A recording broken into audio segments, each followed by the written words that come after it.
Thank you very much. Good evening, everyone, and welcome to the Reeser. In a moment, the Beaverton Police Honor Guard will post the colors.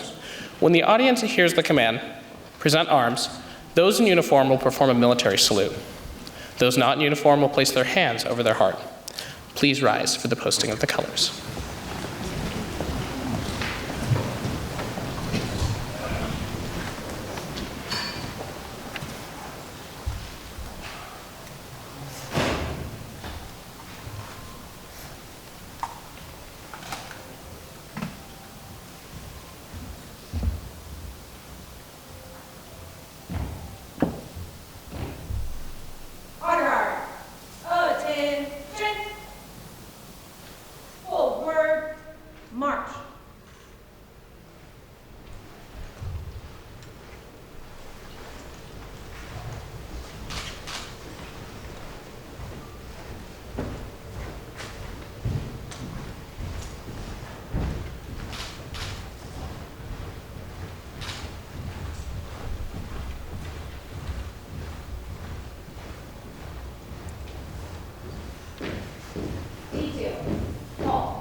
Oh, say can you see by the dawn's early light what so proudly we hailed at the twilight's last gleaming, whose broad stripes and bright stars through the perilous fight, oh, the ramparts we watched were so gallantly streaming, and the rockets' red glare, the bombs bursting in air, gave proof through the night that our flag was still there. Oh, say does that star-spangled banner yet wave o'er the land of the free and the home of the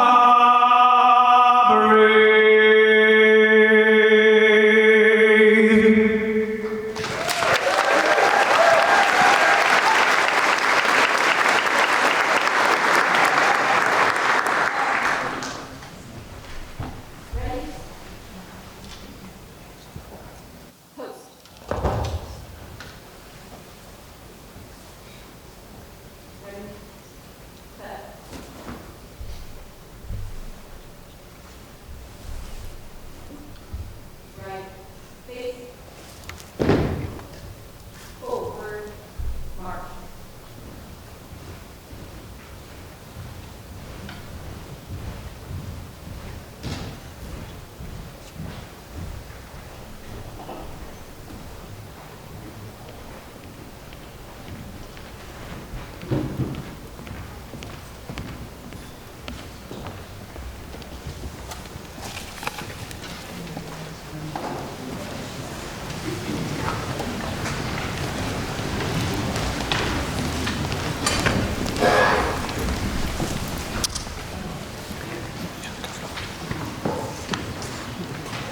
Hello, I'm Fabiana. And I'm Talik. We are so honored to serve as the co-chairs of the Mayor's Youth Advisory Board. MYAB serves as a bridge between local government and our city's youth. It's our honor to introduce the Mayor of Beaverton, Lacey Beaty. She recently completed her second year as mayor, and before that served for 6 years on the Beaverton City Council. She was also a leader in public health, managing school-based health centers in 5 school districts and in 2 counties. Mayor Beaty is a veteran and was a combat medic in the Iraq War. As the youngest ever elected official and the first woman mayor in Beaverton's history, she is committed to making our community even more diverse, inclusive, and welcoming. Mayor Beaty is married to Ian, and together they have a daughter named Ayla. And as you'll soon see, they have one more on the way. I know she's pumped to share with you this year's State of the City Address. So without further ado, ladies and gentlemen, Mayor Beaty.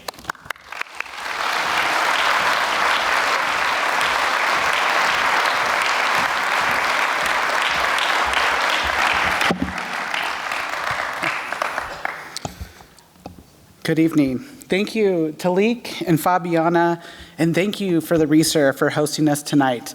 Beaverton is so grateful to have you. And of course, I am 8.5 months pregnant, and she is ready to join us in any minute. So, getting through tonight was going to be the marquee event before the new vice mayor joins us. And so you have to cut me a little bit of slack, because it is really hard to talk with a basketball in front of you. We are so happy to have you, and thanks for being here. How about this spot, right? The RESER's pretty cool.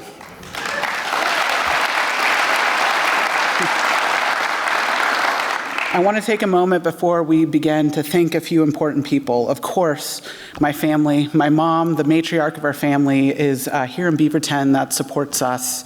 To my vice mayor, my wonderful daughter, Ayla, who wanted to make sure that I told you she knew all 26 letters of the alphabet and could count to 240 by twos. So she's perfectly suited for this job. And of course, my husband of 18 years, Major Beaty, who spends his day in service to the Oregon Army National Guard and picks up the slack at home. Without them, I couldn't be the best daughter and wife and mother, and most importantly, it takes a really great family to be a really good mayor, so I appreciate them.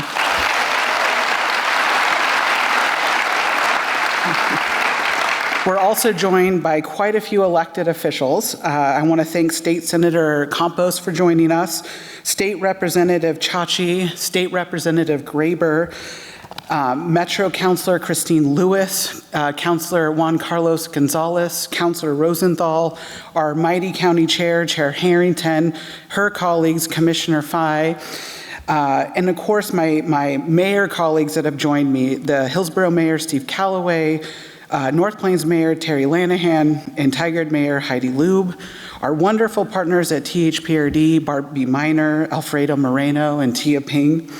And of course, I couldn't do this work without our colleagues on City Council. Council President Hartmeyer Prague, you probably saw wheeling in the back, Councilor Duggar, Councilor Husson, Councilor Kimmy, Councilor Teeter, and Councilor Kibnon, along with distinguished guests. Welcome to the RESER this evening.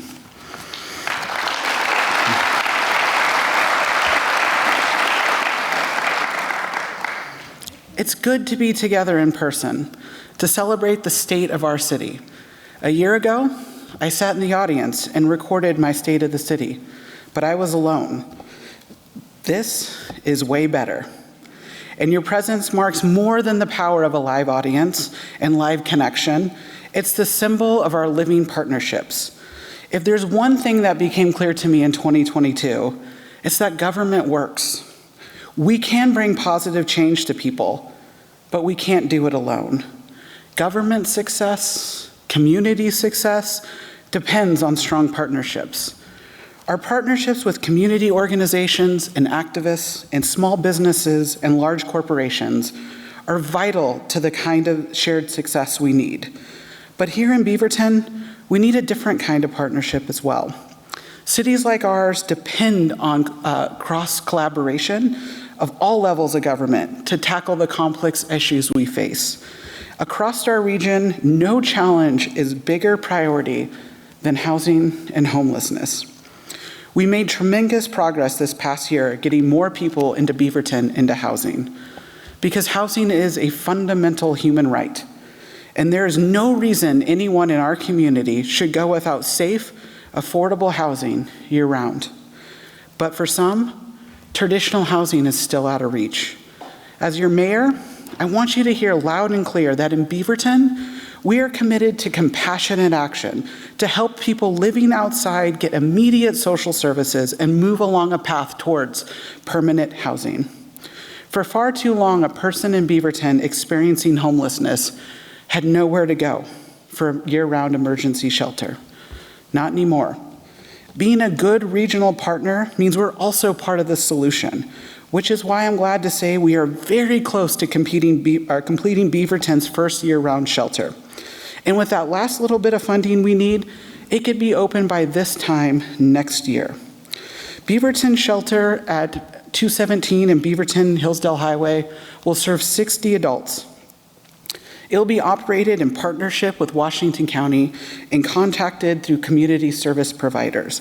Thank you to Senator Wyden and Senator Merkley and Congresswoman Bonamici for their partnership that brought $3 million of federal funding home to Beaverton, making this project a reality.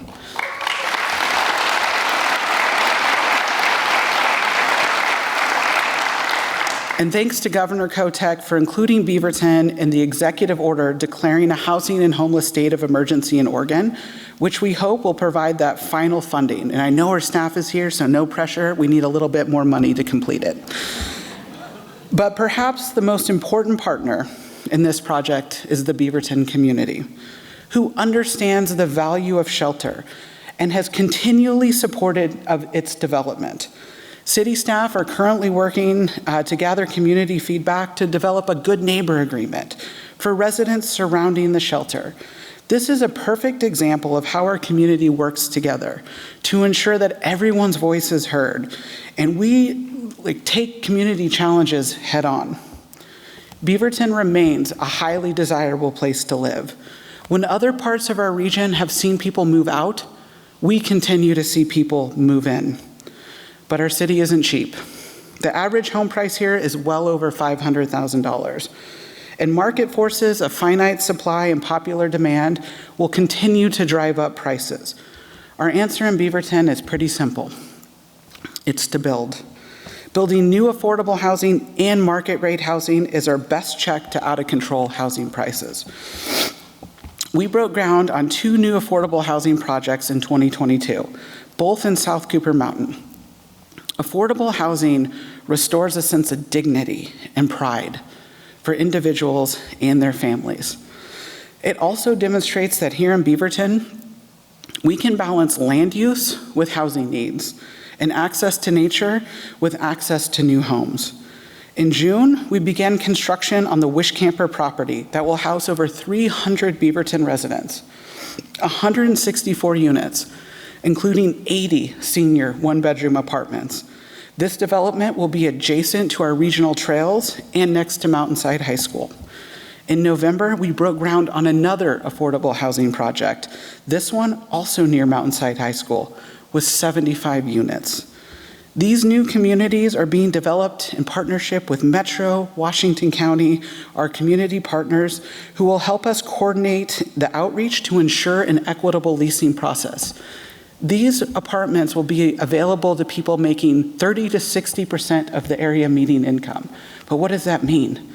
That means a family 4 of Beaverton making $25,000 can still afford to live here.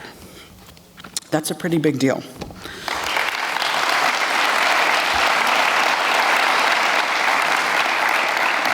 But we couldn't do this work without our strong partners. Tualatin Hills Park and Recreation District, thank you for taking the bold step to waive system development charges for these new housing units, which helps us reduce the cost of housing. Our community strategy takes a whole of community view. To continue to attract talent across the professional spectrum to live and work in Beaverton, we need more housing, period. I'm so encouraged by our productive community dialogue we have around our Cooper Mountain Community Plan. We plan to build roughly 5,000 new homes with an emphasis on inclusive neighborhoods, practical infrastructure, and preservation of our natural resources. Projects like these will focus on creating sustainable, functional housing in neighborhoods and are the metaphorical and literal backbone of our city. I look forward to our continued work on attainable housing with our partners in 2023. And as these partnerships and projects show, Beaverton is building for tomorrow. A tomorrow we know that will be increasingly more diverse.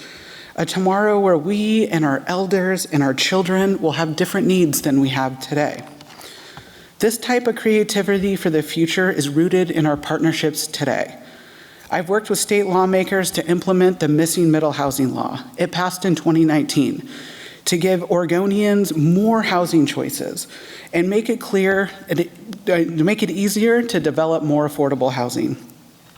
This legislation furthers our housing social safety nets through efforts like eviction prevention mediation grants, which will help people stay in their homes. And it will also ensure that we can build a wide range of homes for needs of people, so that way when your family grows, you can stay in the same neighborhood. Giving property owners more flexibility to build small units on their land not only preserves people's whole property rights, but also increases housing affordability. These projects are essential to making housing attainable for all, living our environmental priorities, and adding longevity to our neighborhoods. One last point on housing, and it's a cool one. In our region's crisis, a lot of effort has been placed on shelter needs and housing affordability, but we can never lose sight of the fact that just because someone is housed doesn't mean that they are safe or healthy, especially during extreme weather events. For many of us who grew up here, air conditioning may have been a luxury. Certainly an option, but not the standard. Unfortunately, the extreme heat waves our cities have endured in the recent summer have changed that. Air conditioning is now a public health necessity, which is why I worked with our state lawmakers to pass the Protect Tenants' Rights to Cooling and provide funding for affordable air conditioning units and heat pumps. This was a hugely important step to ensure low-income individuals can stay cool and safe as climate change continues to have these extreme weather events become more common. I'm proud to have worked with our state lawmakers to create a positive legislation for not only Beavertonians, but for all Oregonians. I'm extremely proud of the work and the progress we've made in housing in 2022, and I look forward to continuing to work with our partners and keep this momentum up for 2023. It's one thing to feel safe at home. It's another to feel safe when you step outside in the community. In Beaverton, we want everyone to feel that sense of safety and security wherever they go in our city. And nowhere is that feeling more important than in our schools. We are finishing a series of community conversations focused on reevaluating the role of school resource officers. And we're trying to determine the best way for students to ensure that our schools are a safe place to learn, play, and grow. Guiding our principals in this work are two long-term leaders in their field, both newly returned to Beaverton last year. Police Chief Stacy Jepson and Superintendent Gustavo Baderas, thank you for answering the call to come back to Washington County. Thank you for stepping up to serve the people of Beaverton and diving into this important work. The attraction of Beaverton and the quality of life here would not nearly be as high without our strong partnerships with our community, our law enforcement, and our school district.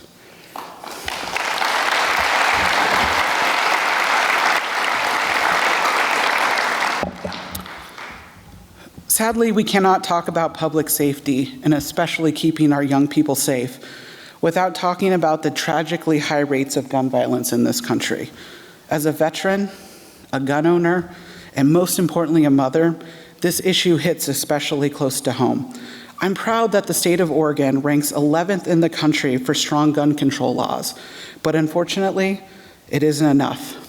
Last year, I called for the implementation of several crucial gun safety measures, including banning high-capacity magazines and automatic weapons, establishing mandatory background checks for gun purchases, and requiring safe storage of firearms. The vast majority of gun owners are responsible, but we need tighter laws if we're serious about ending the horrific gun violence we see all too frequently in this country. But for most of us, daily safety is not related to gun safety. It's road safety. It's well-maintained sidewalks, accessible crosswalks. Keeping drivers and cyclists and pedestrians safe is a crucial part of Beaverton's overall public street safety plan. We're improving roads and traffic calming procedures to reduce speed. And we're increasing public input to shape the future of our traffic safety solutions. I'll talk more about those efforts and our related downtown Beaverton loop strategy in a moment. But first, I want to acknowledge two major innovations coming out of our municipal courts. They're doing their part to keep Beaverton streets safe. One addresses drunk driving and the other mental health. Our Be Sober DUI court targets individuals with a history of driving under the influence of drug or alcohol, and it offers intense treatment for up to 5 years to help people overcome addiction and avoid traditional prison sentences. Where other programs have failed, we continue to hear from graduates about how this program is the crucial difference maker to helping them stay sober. And the Behavioral Health Court follows a similar model, offering 12-month treatment recovery program for people struggling with mental illnesses. Just this last month, Judge Britton and her team received a note from a current participant. We'll call him James. James is getting his life back on track, and he couldn't be more proud. He sent a photo to the judge of his front door with the words underneath that said, "Finally having a door that locks." Simple things. The dignity of having a private space to call your own. It was the first time in 10 years of being homeless that James had a door that he could lock. In 2022, 30 individuals graduated from these two programs. That's 30 people who have the resources they need to remain sober, stable, and successful, and to stay out of the criminal justice system and out of our overpacked emergency rooms. These are the partnerships that make a safe, thriving community possible. Partnerships are also what help us define and improve the Beaverton we love. Think for a moment about the places you love. Picture them in your mind. It may be a park. It could be your favorite food cart. My family, we love Highland Forest Park. It's where you see us doing our Spartan training. I mean, when I'm not 8.5 months pregnant. Maybe for you, it's the library. We love the library too. In fact, it's the highest circulating library in the state. Now take the people,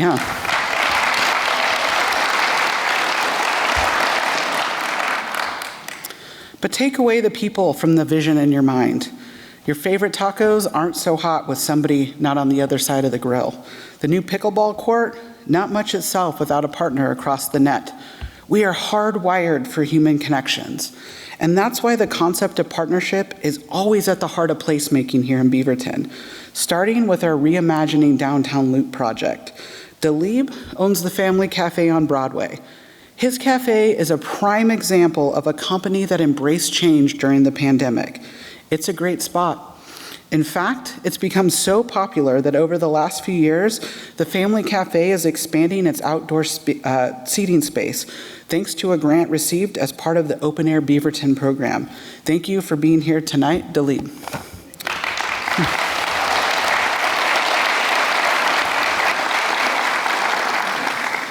But you know what? To walk from the Family Cafe to the Reeser, you gotta cross a state highway and maybe a freight rail line. And for many other central Beaverton spots, it's not uncommon to cross 2 state highways. These gigantic through roads are great for a lot of things, but not for fostering foot traffic and creating that pedestrian vibe that we need to get the most out of our city center and each other. For businesses like Dalib's to thrive, we need to continue to invest in the walkability of our city. And that's where the Beaverton Loop project comes in. The Beaverton Loop project has already received $2 million of federal funding to help us plan the loop in its entirety. And thanks to Congresswoman Bonamici, who gave us a $4 million community grant to demonstrate a part of that loop to put us in line for more future funding. Thank you, Congresswoman, for your leadership.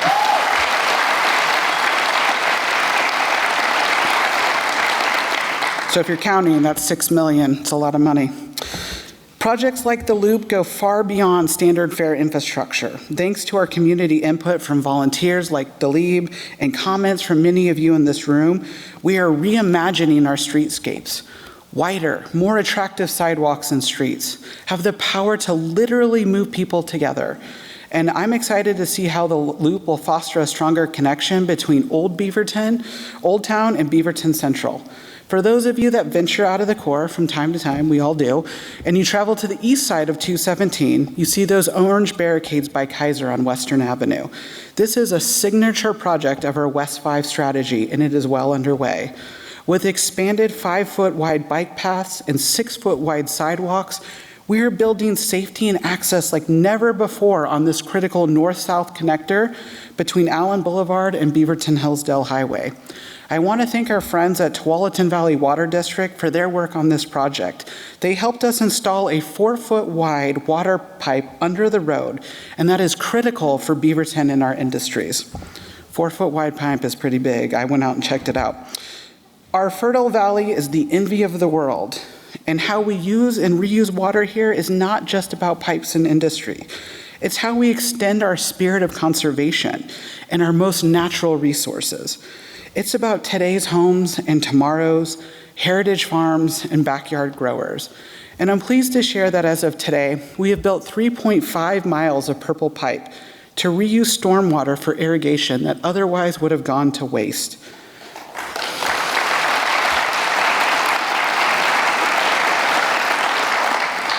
This work conserves the Tualatin River while providing much needed water to our fastest growing part of the city.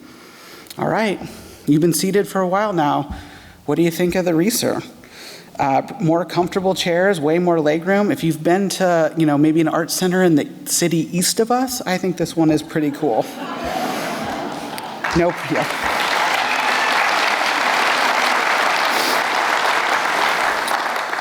It's hard to believe that the Reeser is barely 1 year old.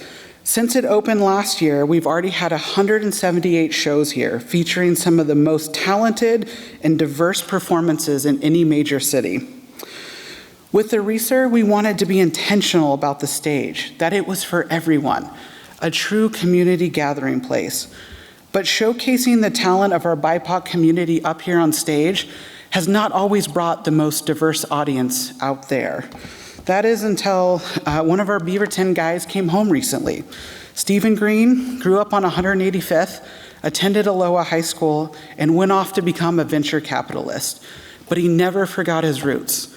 In 2015, he founded Pitch Black, creating an annual Shark Tank-like event for Black entrepreneurs to pitch their ideas, gain funding and exposure, and buck the venture capital trend that too often awarded seed money to the same type of people. This year, for its largest ever event and the pitch competition's first time outside of Portland, Stephen brought Pitch Black home to Beaverton and held it here at the Reeser. And the results were the earliest ever sold out event, $90,000 sent home with Black founders and entrepreneurs aimed at community input. Congratulations to Black in Beaverton and Beaverton Black Parent Union for your honors, and thank you, Stephen, for bringing this marquee event here to the Reeser.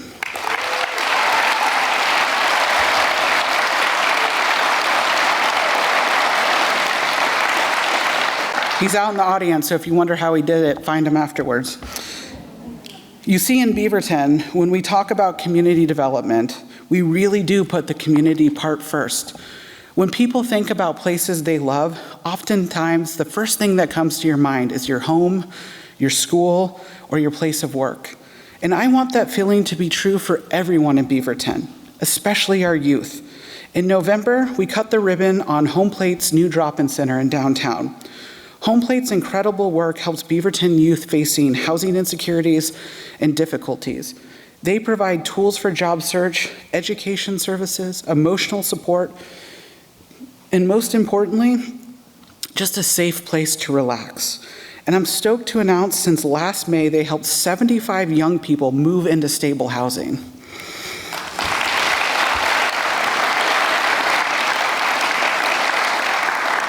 Speaking of places that support our youth, in 2022 was an incredible year for our libraries.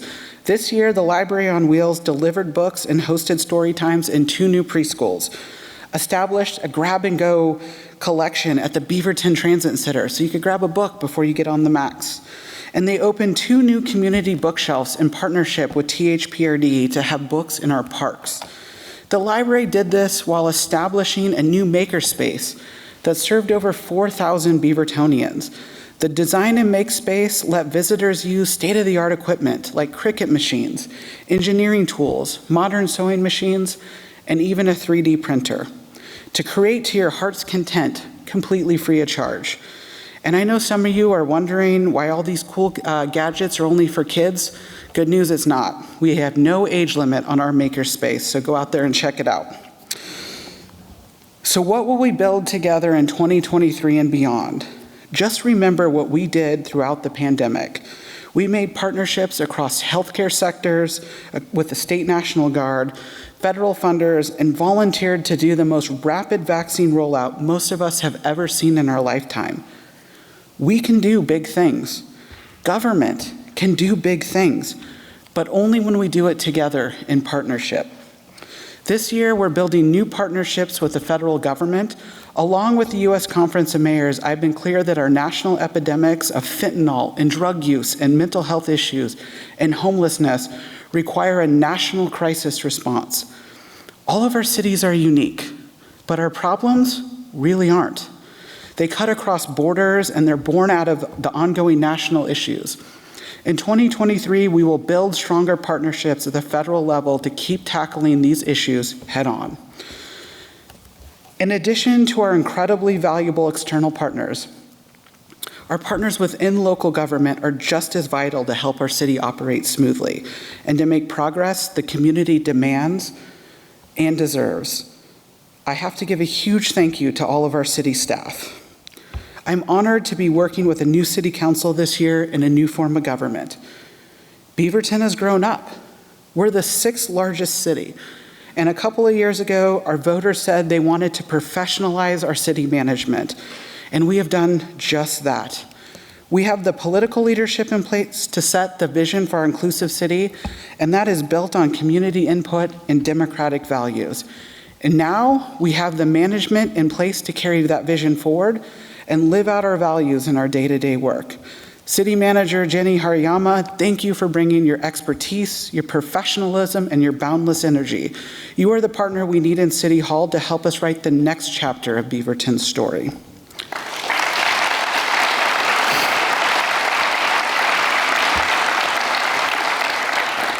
The City Council met recently to set our goals and priorities for the coming year, which many of them we've discussed today around housing and safety, but we also decided it was the time to dig into the nuts and bolts that make our government work for you. Alongside good government, we need a strong economy, and we have one. If there was anything I learned in the past few years, that is here in Beaverton, we are resilient, and that applies to our economy as well. The councilors and I want 2023 to be not just the year of financial recovery, but prosperity. Our job is to ensure that you receive clear, consistent communication regarding our economic recovery. We're doing this so everyone in our city is fully aware of our economic progress, and because we want everyone to participate by attracting new employers, encouraging investment, and in shared prosperity. We know that in the past, economic opportunities in Oregon have not extended to everyone, especially our communities of color. We will not accept that going forward. That is why we committed to conducting an equity analysis that helps us identify gaps in our current system and strategies to address biases and disparities. Following this analysis, we will create a financial recovery engagement and implementation plan that centers equity as we rebuild. Friends, we're going deep this year. The mechanics of running a 100,000-person city are changing. And what it shows the world about Beaverton is we are stepping up our game. Same old is over. Look around. This place is the new icon of the West Side. In an era where suburban cities are literally wondering where their city center is, we have a core we have been developing for decades. We have the highest walkability score of any suburban city in the state, and we are just getting started. We have so much to build on. I can't wait to see what our partnerships bring us in the year ahead. Thank you for being here in the region. Thank you for being here with each other, and thank you for being the best partners for all of Beaverton. We're going to end tonight with an awesome video, so sit back, relax, and enjoy the show.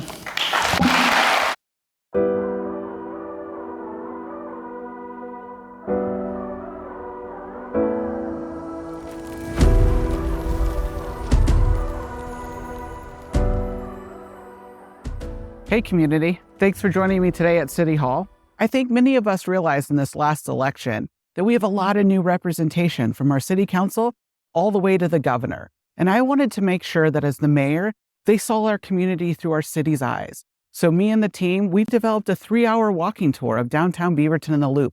And we took 11 different elected officials on this tour, including now Governor Tina Kotek. I'm excited to take you on that tour today. So join me and our city councilors on Beaverton's next great adventure.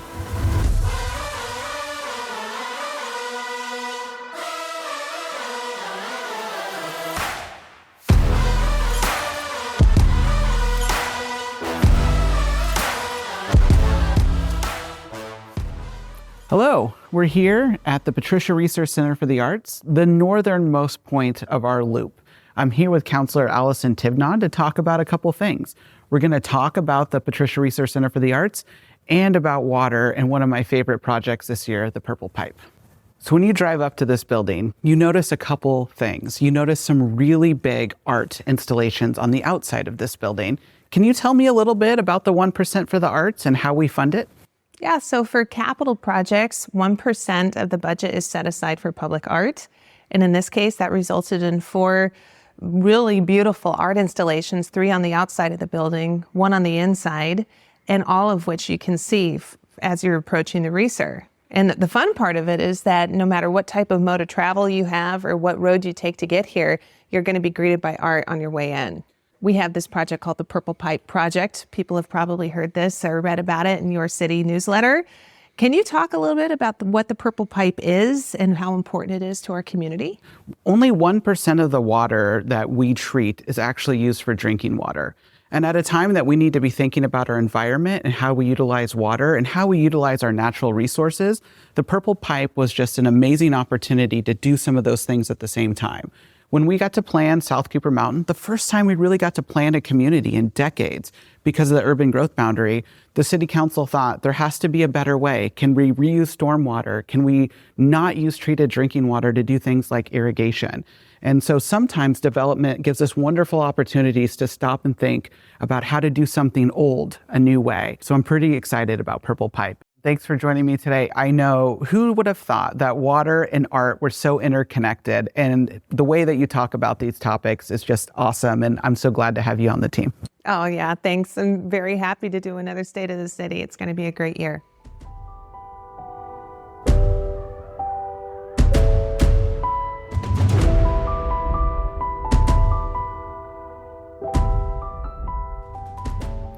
Councilor Kimmy, welcome to your first State of the City address. No pressure, but say hello to our friends. 안녕하세요. My name is Edward Kimmy. I'm the new councilor who just sworn in about 7 months ago. He has all the answers to everything we need. Councilor Kimmy, we're standing in the Arts and Innovation District here around City Hall. BURA is the Beaverton Urban Redevelopment Agency. It's the agency that we put together after voters made a charter change to allow us to do this. And I think what's important for people to know about BURA is that all of our special districts came alongside of us and said this was important. But I kind of want to know from your perspective, you're a long-term business owner that owns a business here in the district as well. Why is this important to the work we're doing as City Council? The importance of arts it's really dear to me because I play guitar, I sing, and I don't know if you know, but I sometimes write too. So I always crave for where to go. I didn't have to take the trip out to Portland or any other city, and I believe Beaverton really needed that. And so this place is becoming a hub for art and innovation. Just last year, we partnered up with the Oregon Startup Center and able to fund 5 new innovative businesses that hopefully they can thrive and contribute back to the city of Beaverton. In regards to nonprofits, I think we are the only ones in Oregon State, or maybe entire United States, that we got a fund to start nonprofit incubator. That we have noticed during pandemic that there's community organizations and nonprofits were suffering because they couldn't get funds, they couldn't run the programs, and also they lack the skills to actually run successful nonprofits. So we will partner up with Oregon Startup Center and try to use the knowledge that we have gained for last decade and help them to be more established and be successful, and they can orient themselves to serve the community, more of a social services. What I think is really interesting about a lot of the programs that you're talking about is that we've been able to work with partners to bring in federal money and state funding to accelerate our belief and dream of the downtown core here. So this place, the Beaverton Central, it's where you can have arts, innovation, and just gathering place for everybody. Councilor Kimmy, thank you for joining me today as part of our Loop Tour. I'm excited about what's to come for Beaverton. Thank you very much.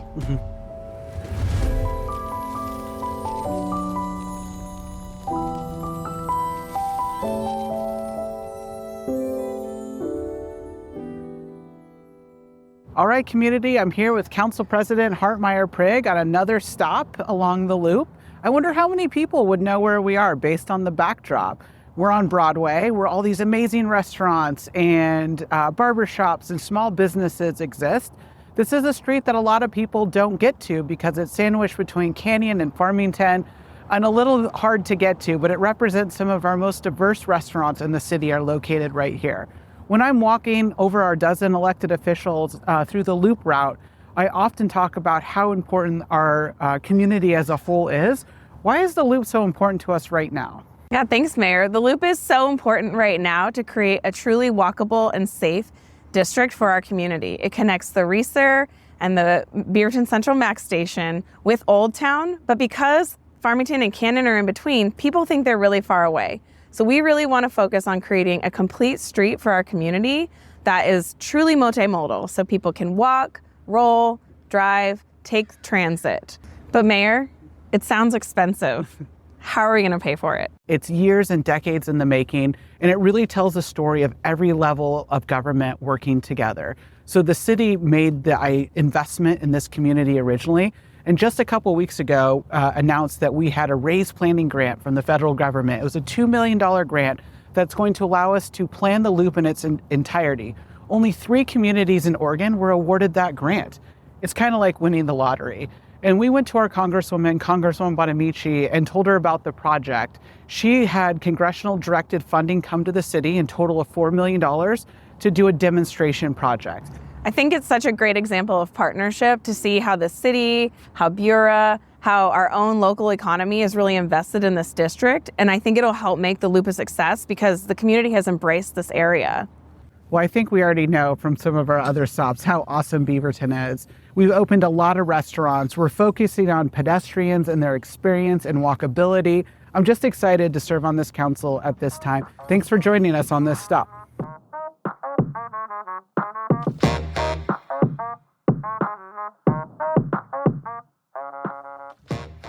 I'm here with Councilor Duggar at Home Plate Youth Services. We have a couple topics to talk about, you and I, Councilor Duggar. I think one of them is top of mind for a lot of our community members is, how are we planning for housing for the future? We've undertaken something called the Beaverton Housing Project, and that is going to allow us to use data as well as conversations with neighbors to figure out what is the best strategy, what are the different needs. Not every household has the same need. The goal of the Housing Beaverton Project will be to take all of this information and allow us to enact policies that actually get housing built to meet these needs over the next couple of years. One of the things the council talks a lot about is home ownership and that upward mobility. What is the city doing to help people get into homes that they can own? Yeah, so in the last few years, we've actually helped just under 40 Beaverton families buy their first new home through a couple different programs. One we call Welcome Home Beaverton, which is a down payment assistance program. We also have a really cool model with Proud Ground, which uses land trusts. And I think the key is to create generational wealth in families. And these tools, these are a couple tools that we have that we're doing. And that's our commitment, is to help these families get started. And when the voters passed the Metro Affordable Housing Bond, the city thought with our allocated resources, we were going to be able to do 4 projects. With our partnership with Washington County, we're actually going to be able to do 5. And I want to say dignity is the focus of a lot of those efforts. Councilor Duggar, we get a lot of community feedback about homelessness, what's coming to us either on social media or through email channels. What is the city doing to help address this humanitarian crisis unfolding now? Homelessness is one of our top priorities here. It is something we hear consistently, as you mentioned, from the community. The city's done a lot of work in this area. We know there's a lot more to be done, but so far we've created a winter shelter that operates from November to May to provide a safe place to rest. We have partnered with a couple different organizations to do street outreach, to do a safe parking program, which is really an incredible resource for a city of our size to be able to provide. Also, we're at Home Plate Youth Services, the day youth center for a large homeless youth population here in Beaverton. So we're trying to do innovative things and really focus on those partnerships that it will enable us to do so much more. Councillor Duggar, we've talked a lot today about the different avenues in which we're addressing homelessness in our community, because we talked a lot about it being a complex problem. How does the shelter fit into our overall homeless strategy? I think the first thing to recognize is that it will create a safe place to sleep. But that's not it. That alone is not enough. We have to wrap around services around health, housing, employment, right? Helping people treat the root cause that got them to the shelter. And I think that's critical. We talked earlier about our partnerships. The county is going to help us run that through SHS or a number of potentially nonprofits. It's an opportunity for us to actually treat some of the root causes that bring people to the shelter in the first place. It took every level of government working together to create this shelter. It was the city council being disciplined and finding a place for it. It was us putting our own money in, the county and the Metro SHS grant that's going to fund it. And recently we got a federal directed spending to help us work with tenant improvement programs. And so I just want the community to know it took all of us working together to bring that facility here to Beaverton. I know I gave you the very easy topics to talk about, so just, no pressure, home run, but thank you for joining me today. Thank you, Mayor. Always a pleasure to be with you and with you all too. Thank you.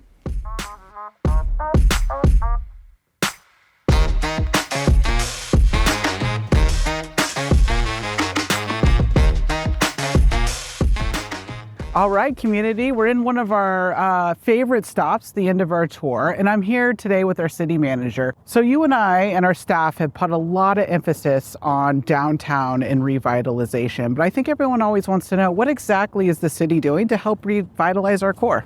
So we've been really intentional about the investments that we've made in downtown, and we started with the most important person, our community.